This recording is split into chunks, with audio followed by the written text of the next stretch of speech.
जब घड़ी का काटा करता है 4 बजे का इशारा तो खबरों से हाई हो जाता है पारा।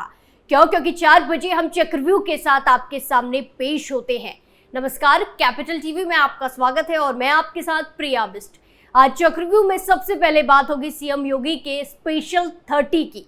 दूसरी खबर कांवड़ यात्रा को लेकर योगी पुलिस के बड़े आदेश की। तीसरी खबर तौकीर रजा से जुड़ी है और आखिर में बात कांग्रेस समर्थकों के उपद्रव की। तो चलिए शुरू करते हैं। पहली खबर में बात सीएम योगी के स्पेशल 30 की, जहां लोकसभा चुनाव में बीजेपी को सबसे बड़ा झटका उत्तर प्रदेश में लगा। ऐसे में अब पार्टी के सामने उत्तर प्रदेश की 10 विधानसभा सीटों पर होने वाले उपचुनाव में जीत हासिल कर लोकसभा में हुए नुकसान की भरपाई करने की बड़ी चुनौती है, जिसे देखते हुए सीएम योगी ने बुधवार को मंत्रियों के साथ अहम बैठक की। उपचुनाव के लिए सीएम ने 30 मंत्रियों की अहम टीम बनाई है और इनकी इन सीटों पर ड्यूटी लगाई गई है। साथ ही खास रणनीति भी बनाई गई है। सीएम योगी ने 30 मंत्रियों की टीम के साथ करीब 1.5 घंटे तक लंबी बैठक की। बैठक से एक बड़ी खबर ये निकल कर आई है कि मंत्रियों से उम्मीदवारों का एक पैनल बनाने को कहा गया है। हालांकि बीजेपी में उम्मीदवारों की लिस्ट तैयार करने की परिपाटी संगठन के पास रही है। आपको बता दें कि उपचुनाव की तैयारियों को लेकर सीएम योगी 2 बार बैठक कर चुके हैं। सीएम योगी ने बैठक में प्रभारी मंत्रियों से कहा है कि राजनीतिक और सामाजिक समीकरण के हिसाब से वो संभावित उम्मीदवारों का पैनल तैयार करें। बाद में संगठन से बातचीत कर नाम पर अंतिम मुहर लगाई जाएगी।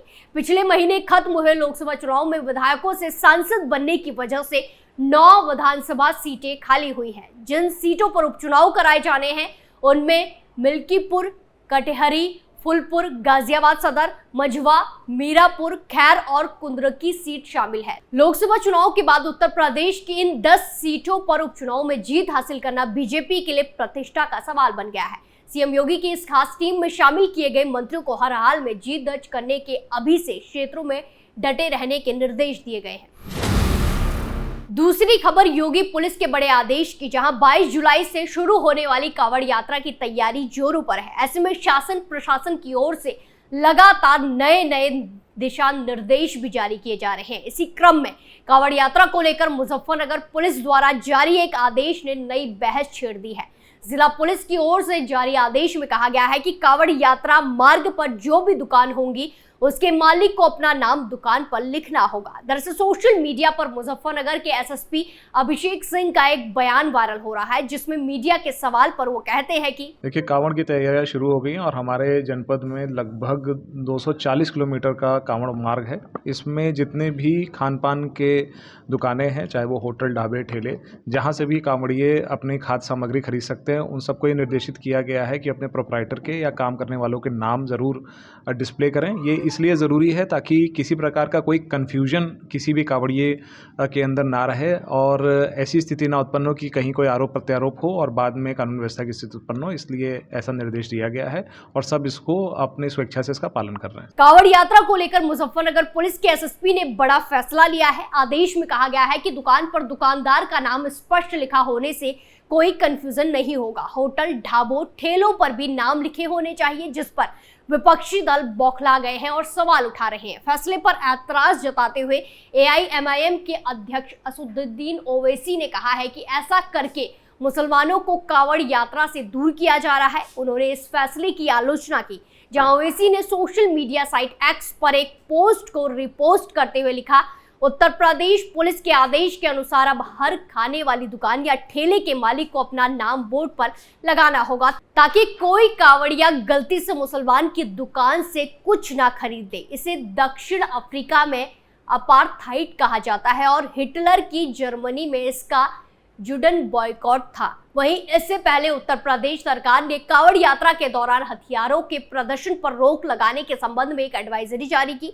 सीएम योगी सरकार की एडवाइजरी के अनुसार 1 महीने तक चलने वाली कांवड़ यात्रा के दौरान डीजे और धार्मिक गाने तय सीमा के अंदर बजाए जाएंगे। कांवड़ यात्रा 22 जुलाई से शुरू हो रही है, जो 19 अगस्त तक चलेगी। खबर में आगे बढ़ते हैं। अब बात तौकीर रजा की, जहां बरेली में आईएमसी प्रमुख तौकीर रजा खान ने धर्म परिवर्तन करने वाले युवक युवतियों का निकाह कराने को लेकर फिर बयान जारी किया है।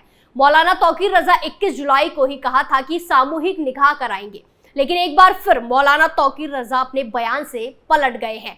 और धर्म परिवर्तन के बयान से मुकरते हुए कहा कि 21 जुलाई को ही सामूहिक निकाह कराएंगे, लेकिन धर्म परिवर्तन नहीं कराएंगे। मैंने जो बयान दिया था उसे गलत तरीके से पेश किया गया। मैंने कहा था कि जिन लोगों का निकाह किया जाना है उन्होंने अपना धर्म परिवर्तन पहले कर लिया है, वो अपनी सभी कार्रवाई कर चुके हैं, वो लिव इन में रह रहे हैं। हिंदू और इस्लाम धर्म में लिव इन दोनों धर्मों में गलत समझा जाता है, तो ऐसे लोगों के निकाह की हमने परमिशन मांगी थी जो अब तक हमें नहीं मिली है। मुझे परमिशन देने में आनाकानी क्यों की जा रही है?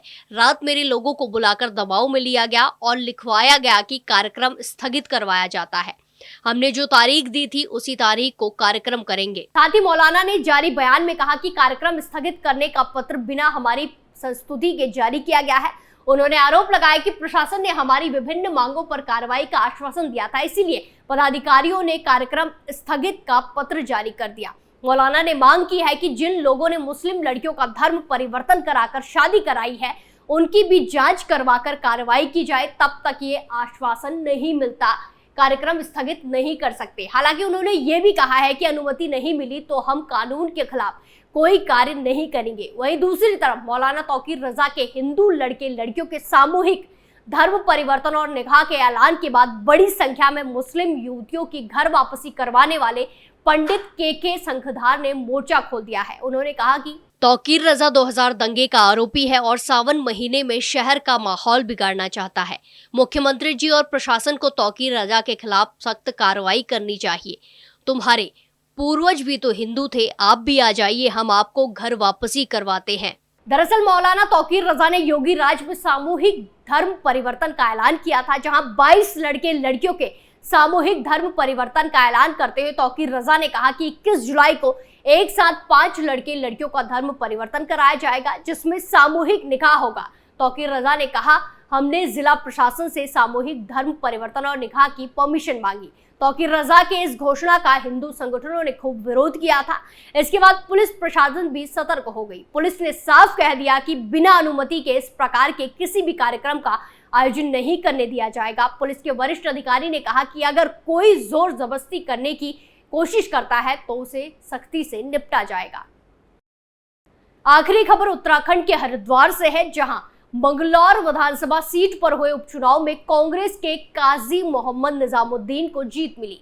इस जीत के बाद मंगलौर में कांग्रेस विधायक का विजय जुलूस निकाला गया, जिसमें कांग्रेस कार्यकर्ताओं ने जमकर बवाल काटा, जिसका वीडियो भी सामने आया है। पत्थरबाजी, झड़प और बवाल की इन घटनाओं में पुलिस ने 5 लोगों को गिरफ्तार किया है। आपको बता दें कि विधानसभा उपचुनाव में जीत के बाद कांग्रेस के समर्थकों ने बिना अनुमति के ही विजय जुलूस निकाला। इस विजय जुलूस के दौरान दूसरी पार्टी के समर्थकों, हिंदू परिवारों के घरों और दुकानों पर पथराव किया गया। यही नहीं, काजी मोहम्मद निजामुद्दीन के कट्टरपंथी इस्लामिक समर्थकों ने लोगों पर हमला किया। इस दौरान उन्होंने पुलिस कर्मियों के साथ भी झड़प की और अभद्रता की। इस हंगामे की वीडियो सोशल मीडिया पर वायरल हो गए। इसके बाद पुलिस ने शिकायत के आधार पर संबंधित धाराओं के तहत मामला दर्ज किया है, जिसके बाद मंगलवार 16 जुलाई 2024 को पुलिस ने बताया कि कांग्रेस विधायक काजी निजामुद्दीन के वजह जुलूस में दुकानों और घरों पर पथराव किया गया और लाठियों से भी हमला किया गया। इस दौरान एक वीडियो में काजी निजामुद्दीन के समर्थकों ने मीडिया से बातचीत में कहा कि वो कानून तोड़ेंगे, क्योंकि विधानसभा उपचुनाव में कांग्रेस की जीत के बाद उनके पास इसका लाइसेंस है। वहीं कानून व्यवस्था बनाए रखने के लिए हरिद्वार एसएसपी प्रमेंद्र डोभाल ने घटना में शामिल सभी आरोपियों की जल्द गिरफ्तारी और क्षेत्र में शांति बनाए रखने के सख्त निर्देश दिए। पुलिस ने आरोपियों की पहचान के लिए सबूत जुटाने की कोशिश भी शुरू कर दी है। पुलिस ने आरोपियों की गिरफ्तारी के लिए कई टीमों का गठन किया। आरोपियों की पहचान के लिए पुलिस टीम वीडियो फुटेज और इंटरनेट पर वायरल कई वीडियो के साथ साथ मैनुअल आउटपुट भी जुटा रही थी। वहीं फिर जांच के दौरान पुलिस ने 5 आरोपियों को गिरफ्तार किया, जिनकी पहचान इरफान, अबरार, कामिल, शमसाद और इरफान नाम के एक अन्य के रूप में हुई है। इस बवाल में शामिल अन्य लोगों की पहचान कर उन्हें पकड़ने के लिए पुलिस ने कई टीमें बनाई है। इस मामले में आगे की पुलिस कार्रवाई चल रही है। चक्रव्यूह में फिलहाल के लिए इतना ही। फिर पेश होंगे सनसनीखेज खबरों के साथ। बाकी तमाम खबरों के लिए देखते रहिए कैपिटल टीवी उत्तर प्रदेश। नमस्कार।